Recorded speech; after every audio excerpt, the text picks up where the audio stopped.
Sinong Pangulo nga ulit ang nag-alis ng 9-year nationwide ban para sa new mining permits? Duterte. Kaninong administrasyon kinalbo ang kabundukan ng Cebu para maging Dolomite Beach na sagot sa mental health ng mga DDS? Duterte. Si Duterte ang Pangulo na pumayag gawin ang Kaliwa Dam. Ang resulta? Nasira ang biodiversity ng Sierra Madre. Higit sa lahat, kaninong administrasyon nagsimula ang korupsyon tungkol sa mga ghost flood control projects na nagpayaman sa mga kontraktor? Duterte.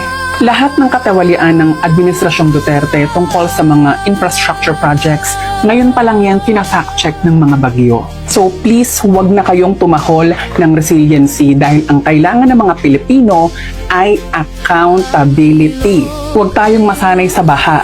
Dapat mas masanay tayo kung paano bumoto ng tama. Dahil kung di tayo kikilos at aalma, sama-sama tayong lulubog sa bulok na sistema. Nababahala ang Presidential Anti-Corruption Commission matapos matuklasang hanggang ngayon ay mga konkretong poste lamang ang naitayo sa 920 million pesos Esperanza Bridge Project sa Agusan del Sur, 6 na taon matapos itong simula noong 2018. Sa isinagawang inspeksyon ni PACC Chairman Dr. Luis Ceniza kasama ang mga engineer at kinatawan ng DPWH Region 13, nakita na walang tulay, deck o access road sa lugar, kundi mga nakatiwangwang na haligi sa putikan.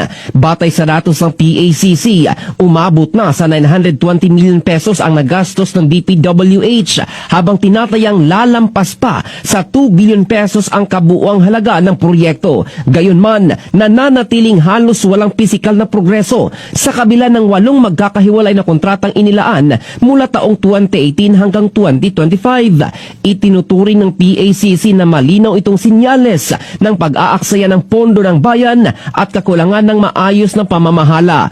Ayon sa mga ekspertong kasama ng PACC, labis na over-designed ang proyekto at hindi akma sa klase ng kalsadang tinutulungan nito. Sa halip ng mamahaling viaduct-type bridge, mas praktikal umano ang paggawa ng dike o embankment bago ang mismong tulay sa Agusan River na maaari sanang magpababa ng gastos sa humigit kumulang 300 million pesos lamang.